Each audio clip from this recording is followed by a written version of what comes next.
Okay, so we are recording the session now. So you're going to do the assignment from this book, right? Now, what are you supposed to do is, of course, it's a group assignment, right? What you're supposed to do is, there are tasks. There are several tasks starting from chapter number 1. I'll keep on telling you which tasks you have to do, right? Which chapters, whatever chapters we are going to cover from this book, you are going to do the tasks as well, okay? Just wait.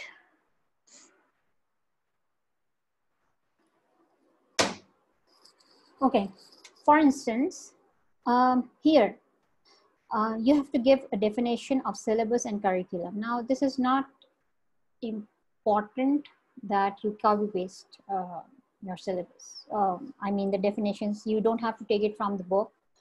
You don't have to, take it from any other source, but whatever we have discussed related to, syllabus designing and curriculum, you only need to do it according to your understanding of these two concepts of curriculum and syllabus. Okay, now this is what you're supposed to do in task 1, right? So among your group member, you can distribute the tasks, right?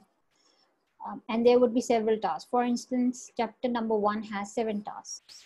Okay, and I've been explaining those tasks to you while we were doing different sections from this chapter. Okay, now someone is saying something. Okay, fine, got your message, Durdana. Okay, right. For instance, what I explained you related to the definitions of syllabus and curriculum was from Cadell 1984 here, right? The second one asks you to rearrange these as a curriculum model. What do you think? Which of these are done first and then what follows after that, right? So your answers would not be similar. Because you are going to arrange them according to the perspective that you are taking, and we have done at least 4 perspectives that day, right? So you're going to do that accordingly. You're going to refer to the perspective that you're taking to arrange these, and then you're going to do this task. Okay, now the third task is we have done a definition. The most common and the most popular definition of syllabus as syllabus is defined as a selection and grading of content.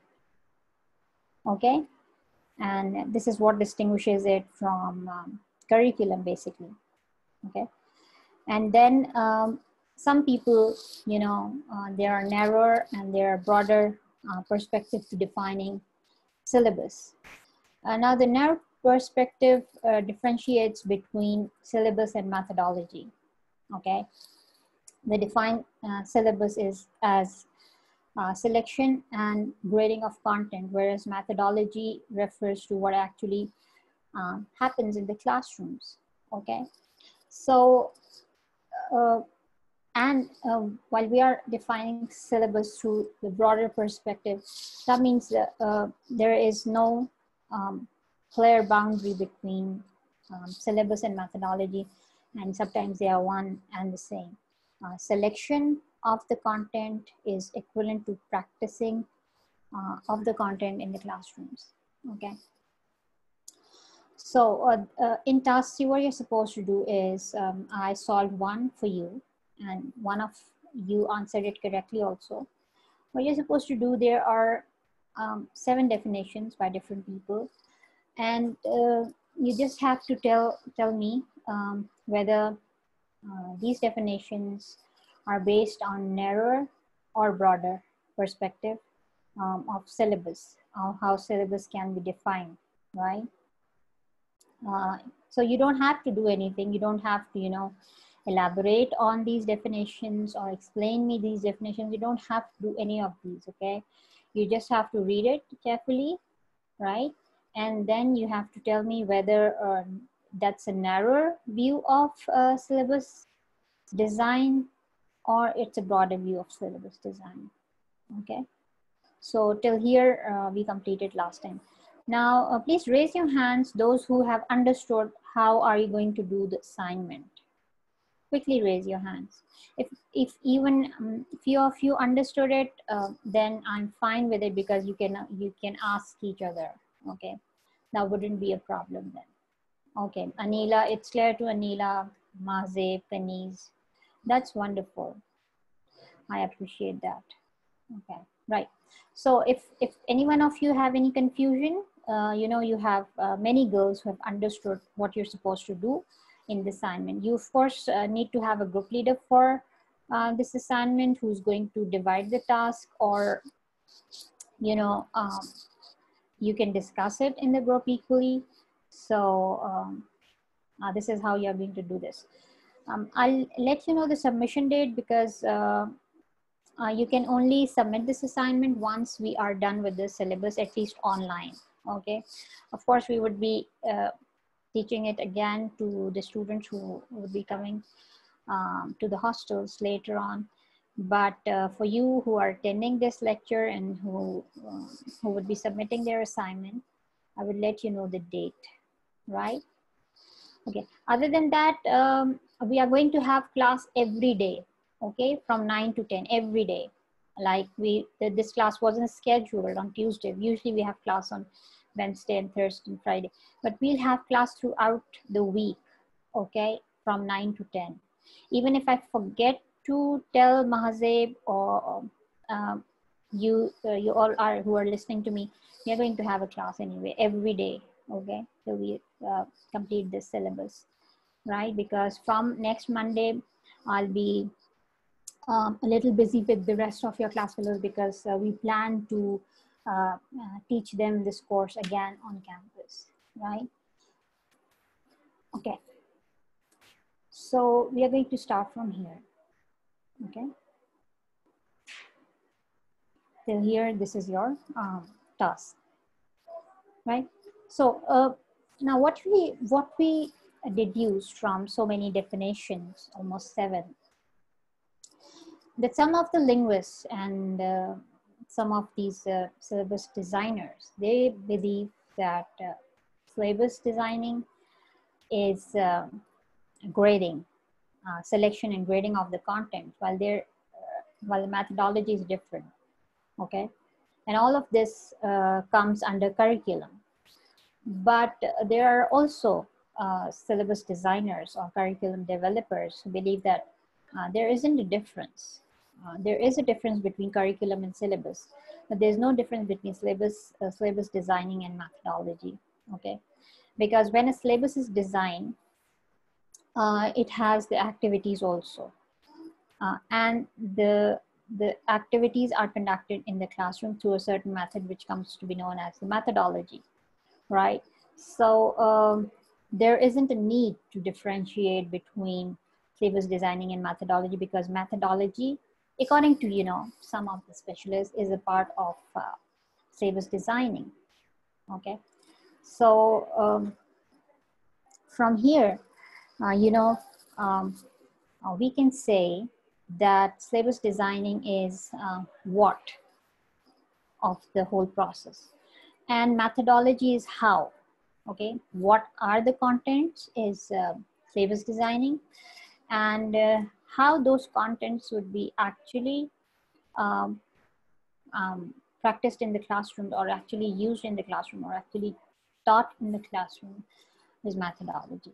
Okay, so the difference, those specialists who differentiate between syllabus designing and methodology, it's about differentiating between what and how of this curriculum. Okay,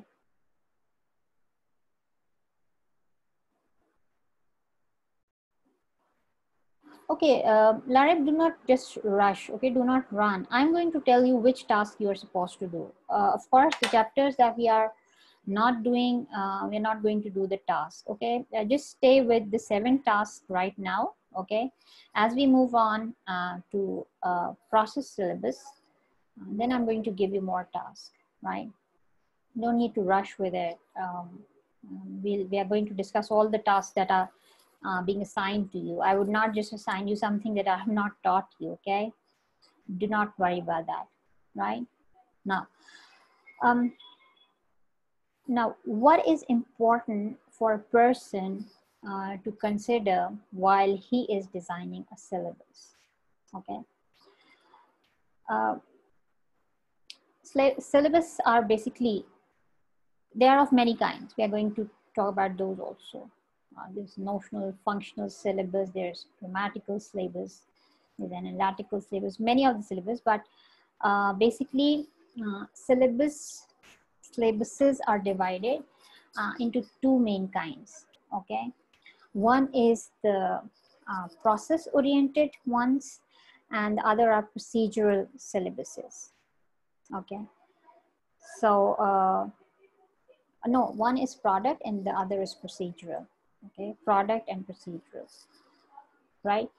And under those, these two kinds, product and procedural, we have many of the syllabuses that I have just named, okay? For instance, grammatical syllabus is the first one that we are going to discuss in product syllabus, right? So we are going to do that later on. But before that, we need to know what a syllabus designer should take into consideration while he is designing the syllabus, okay? So let me add few of your class fellows, okay? Now, this guy, Vanik 1975, he has talked about, he has produced a document and he lists some of the necessary components of language syllabuses, okay? Now, while we are studying syllabus designing, you know, of course, there is a curriculum for all the modules. As I told you that as we have a curriculum for BS English, right? We have curriculum for BS Physics, BS Mathematics, BS IT. So of course, when there is curriculum, of course, there's syllabus and there's syllabus designing, and then there's methodology, of course. But while we are talking about syllabus design, we are referring to language syllabuses, okay? So this guy in his book, Threshold Level English, when 1975, he has talked about some of the basic things, some of the necessary component, as he calls them, to be considered while someone is designing the syllabus, okay? For instance, the first one is the situation in which the language, or the foreign language, of course. A language syllabus, one thing is that whenever we are going to refer to syllabus design, we are referring to language syllabuses. And when we are talking about language syllabuses, we are talking about teaching of a language as a second or a foreign language. And in our context, basically it's teaching of English as a second language, okay? So we have, you know, narrowed down the term of syllabus designing. We are not going to talk about syllabus designing in terms of designing any other syllabus. It's only about language syllabus, and it's about teaching of any language is second or foreign language. And what we are doing here is teaching of English as a second language. So the first necessary component, according to Vanek, he says that the situation in which the foreign language will be used, including the topics which will be dealt with, okay? So I told you that we are teaching language or English as a second language according to its use later on. For instance, you know, I told you that our students are not really communicatively competent because we teach English for the academic purposes, not for the communicative purposes. Our students much of the time are able to write correct English, but oftentimes we don't find them very fluent because the focus has never been so, okay? So it's very important for what situation we are preparing them. The situation of our students who are learning English is quite different from immigrant population who are learning English for some different purpose. Not they don't learn English for academic purposes. They learn English for, you know, daily communication. Okay.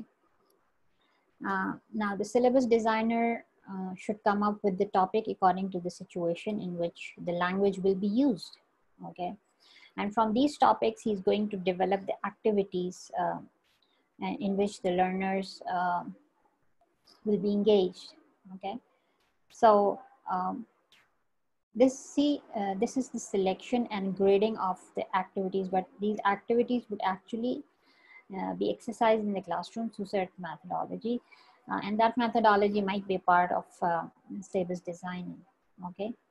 The language functions with which the learner will fulfill, as I told you, what situation it would be used. So it should fulfill the functions. For us, it should fulfill the academic functions. For someone who has migrated to another country, it should fulfill their daily purposes. Okay. What the learner will be able to do with respect to each topic, right? So what is the objective of learning? What are we enabling them to do later on once this language is learned, or once certain topics related to the language are learned? The general notion which the learner will be able to handle. Okay.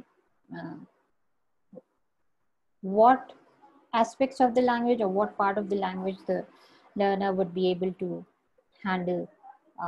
Would he be able to read the literature? As we, in some of the methods, while we were doing the methods, the objective was to enable the students to not learn, but we only read the literature.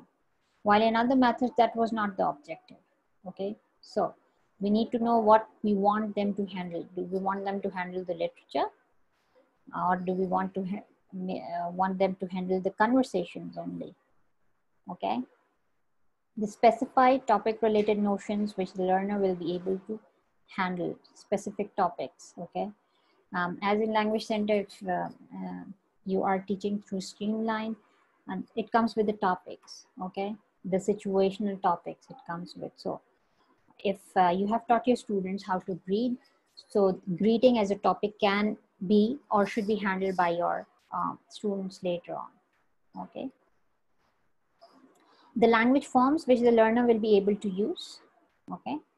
If your lessons consist of something like grammar or some forms of the language, or the grammatical forms of the language, then your students should be able to, once they are done with that particular level or with that particular syllabus, they should be able to handle these forms as well. The degree of skills with which the learner will be able to perform. Which skill is your focus in a particular syllabus? Okay.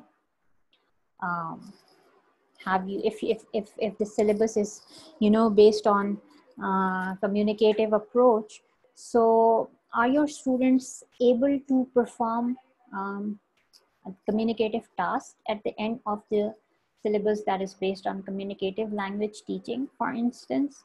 Okay, so which skill was the focus of your syllabus basically? Okay, now are the students able to do that, right? So these are some of the necessary components around which your syllabus should move. Okay. Now, as we learn about different teaching methodologies, so we are learning how to make a syllabus. Okay. So as you know, as students of applied linguistics, you should be able to devise your own methodologies, and you should be able to, you know, design a syllabus also of language. If you're sent somewhere to teach a language, you should be able to, you know, extract that syllabus from the curriculum, because the curriculum actually has the objectives and all the main things from where you're going to, you know, derive this syllabus. Now, let's come to task 4. Do you think that Venig subscribes to a broad or narrow view of syllabus design?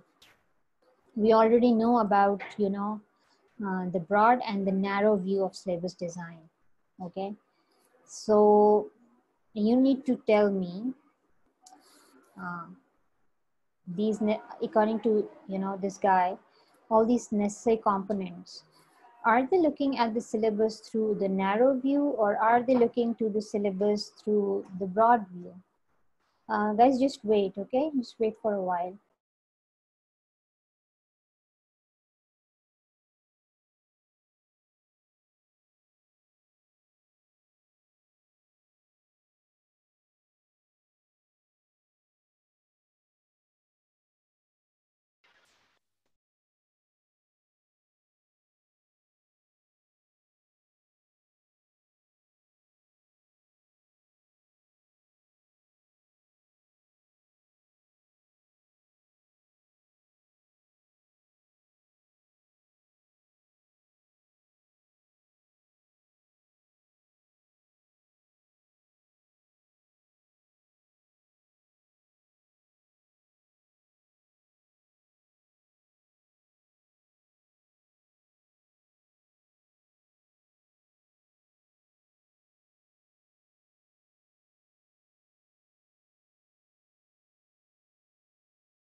Okay, guys, right. So in this task, what you're supposed to do is just wait. If some of your class fellows are in the waiting, someone in the chat as well. Okay, Rabia Karim is trying to answer.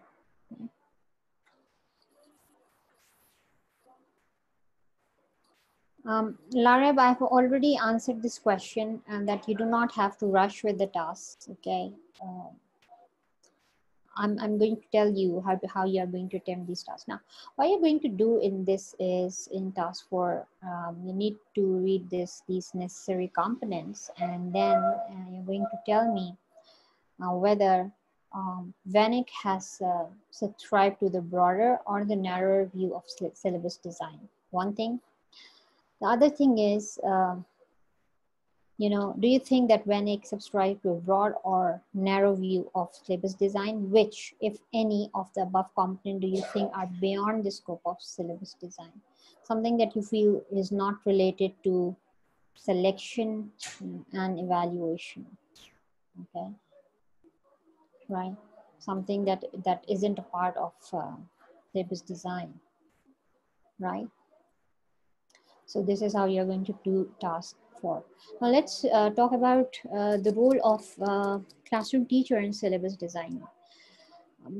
Basically, the teachers are, uh, syllabus designing is a specialized field, and teachers basically are not a part of syllabus designing, but they can be a part of adapting the syllabus in their classroom. They might be a part of the methodology, okay, if they're given the freedom to so.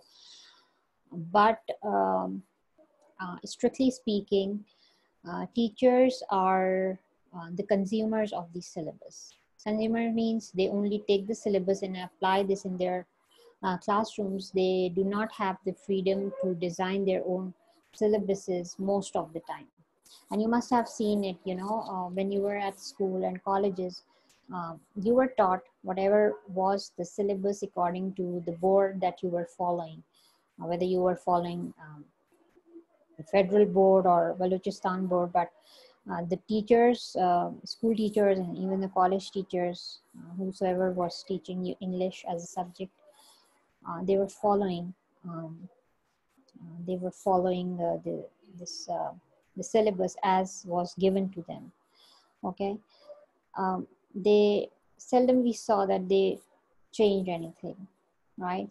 They can shorten the syllabus sometimes, but that was really rare. They would tell us what's important in the syllabus from the examination point of view, but nothing more than that. They did not have the freedom to change this according to our situation or according to the different levels of the students that they were teaching in the class. Maybe even if they have the realization that um, they can come up with better ideas than what has been given to them.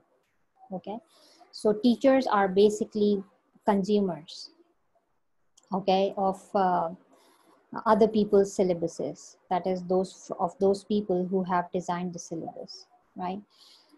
Their job is to implement that syllabus. Okay, whatever is planned by the applied linguist or maybe government agencies. For instance, your curriculum is designed by Higher Education Commission, when which takes care of the universities, right? So that's also government agency. So some teachers, for instance, maybe in the language centers, in some good schools also.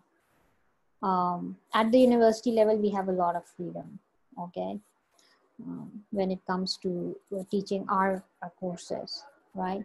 I'll tell you how I adapted your curriculum and what did I do with while I was doing my planner. Okay, so at university level, the teachers have more freedom as compared to what is actually taking place at the school and college levels.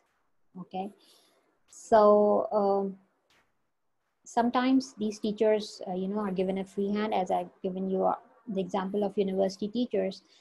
They have the freedom that they can, design their own teaching programs, of course, according to the curriculum, according to the objectives that are given to them, right? So, but most of the time, of course, the number of teachers, school teachers and college teachers are always more than those teaching at the university level.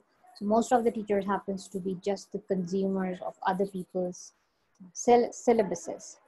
Okay. Now, related to the role of the classroom teachers, there is task 5. Study the following list of planning tasks.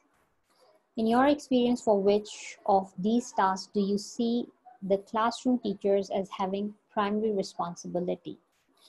Rate each task on a scale of 0, no responsibility, to 5, total responsibility. Now, in your experience, of course, many of you do not have a teaching experience, right? But you're going to utilize your experience as a student. What did you observe? What might be the primary responsibility of the teacher? For instance, identifying learners' communicative needs, okay? Or if you don't want to refer to your experience, what is your idea of teachers' responsibilities, language teacher responsibilities? It's just kind of a questionnaire, right? You cannot be wrong in this, okay? There are less chances that, of course, this is a subjective question. Your opinion is asked. On what task do you think that, those are solely the responsibility of the teacher, okay? So these are, you must have seen questionnaires like this, people coming to you to fill those in. So you must have graded them, okay? 0, no responsibility, to 5, total responsibility. So you can mark any of these, right? Now, in these modern classrooms, because I have already told you that the shift has been made from teacher-centered classrooms to student-centered classrooms. So in the modern classroom, the teacher are expected to do a lot of things that were not the expectations previously, okay? And there are not the expectations in our country, in many of the government schools also. But in modern day, the teacher, now that the classrooms are no more teacher-centered classroom, but still her role is very, very important. And she has to do more things than she had to do when it was teacher-centered classroom and the teacher was only the consumer of the syllabuses. What she has to do is, Just wait. Let me add some of your class fellows. Okay, task 5 isn't clear. Task 5 is, if you have a little research knowledge, this is a Likert scale, okay, from 0 to 5.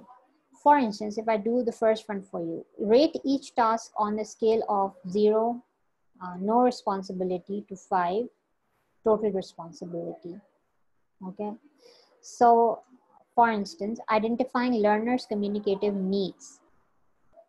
Do you think that it is teacher's responsibility to identify learners' communicative needs? Okay, I think that you should be marking 5 because no one else can identify the communicative needs of the learners. Okay, no one else. So, of course, it's the responsibility of the teacher. Selecting and grading syllabus content. Okay, I mark it to 2, not necessarily. Okay, the teacher, it's better that she gets a syllabus that is already selected and graded. So it's not her prime responsibility. She can do that. She can do that as we would go to the modern teacher, what modern teachers are doing these days. So you're going to mark it at 2, okay? Preferably 2. But what I'm telling you is, this is a very subjective kind of a task. And I don't think you can lose marks because whatever you mark isn't, incorrect.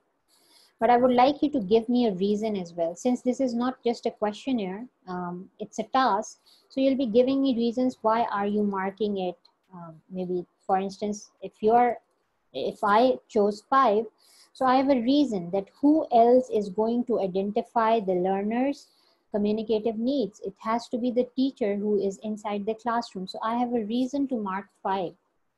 Okay, and if you mark 0, that it's not the teacher responsibility to identify learners' communicative needs, then you have to give me a reason why not.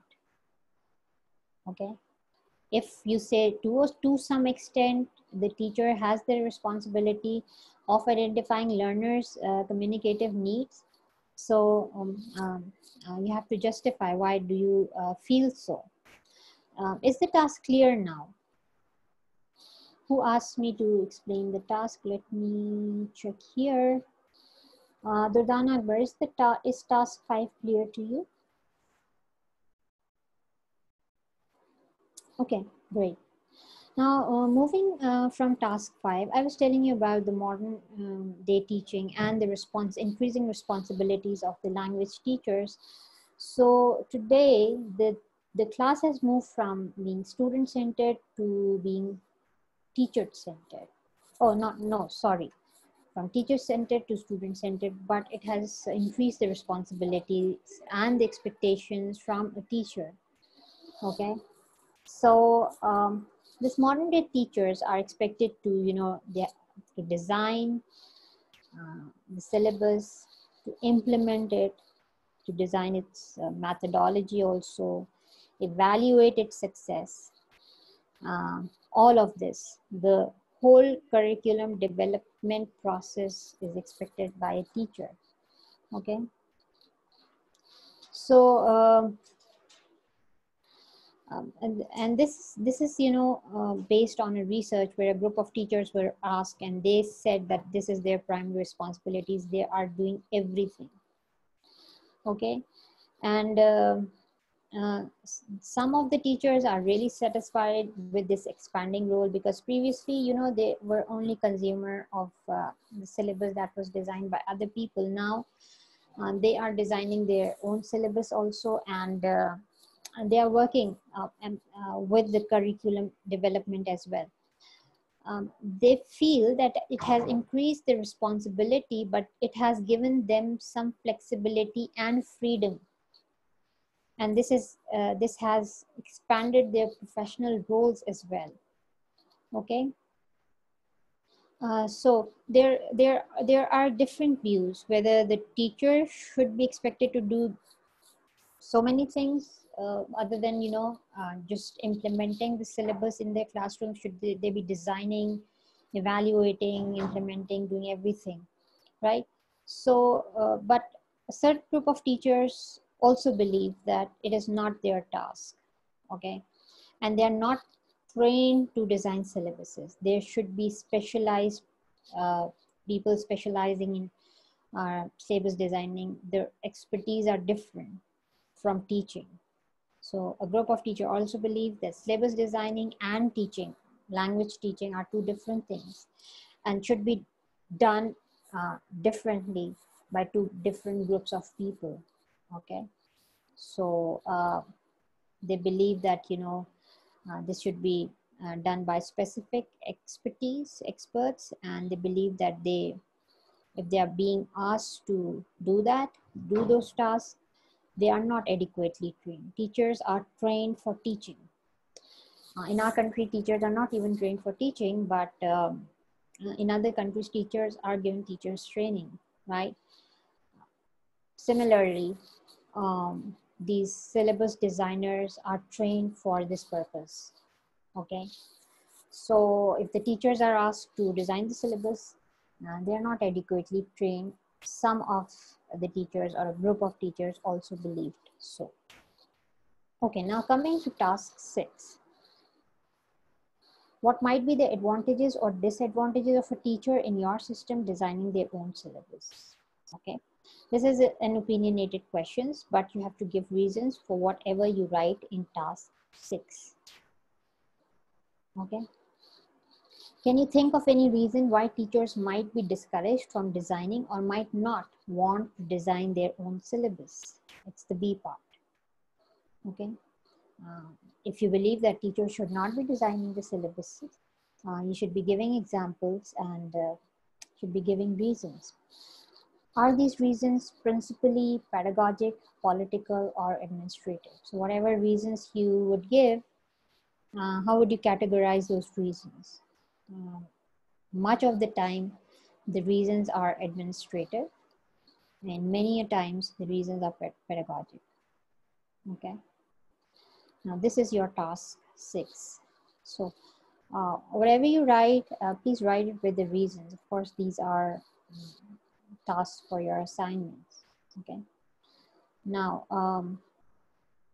when you have read this chapter thoroughly, this is connected with your first task, because in the first task you defined the syllabus and curriculum when you were very new with the subject. Now that we have discussed curriculum and syllabus designing to a certain extent, what do you think about the definition of curriculum and syllabus? Are you in a position to define them in a better way with your better understanding?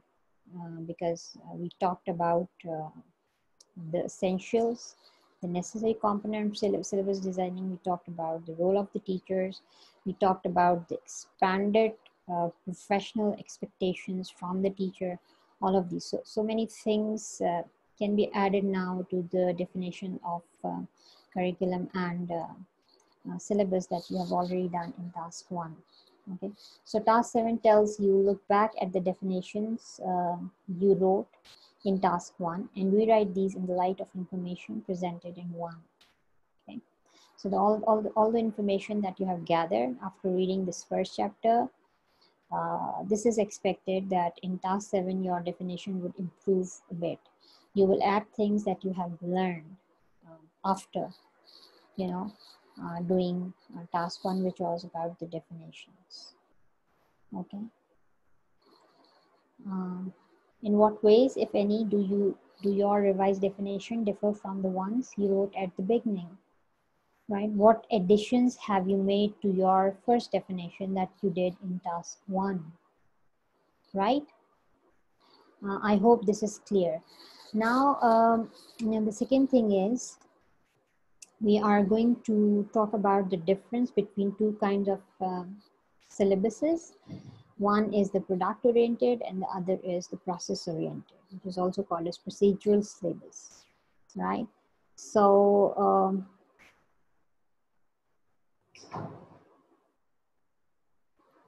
okay, Mazeb is asking how we are going to distinguish between the, whatever reasons you have given, okay? Pedagogical means related to teaching, Political means related to, some of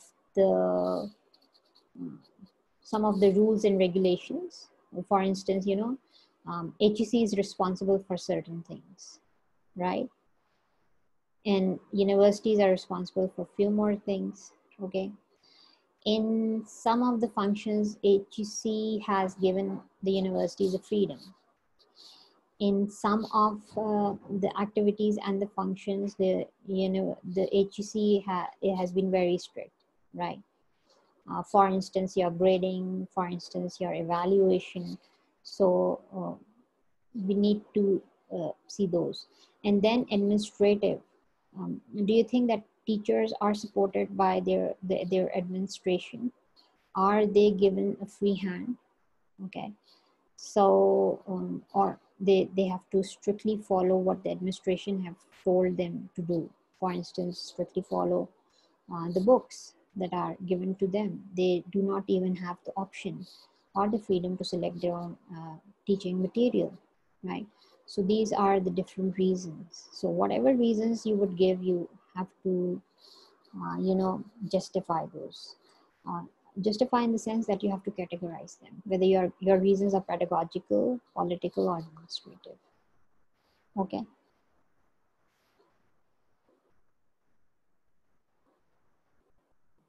Okay, now in task one, your definition would be a little rudimentary kind, okay, because your understanding of the syllabus and curriculum wasn't very deep. Now that you have studied and we have discussed the whole chapter, task 7 expects you to add things to curriculum, to the definition of curriculum and syllabus.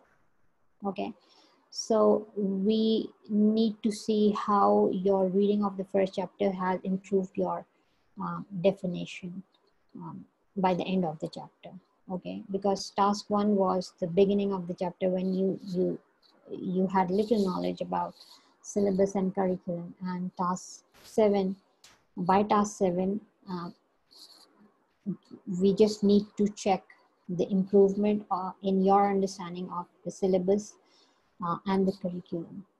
Okay, I hope this is clear.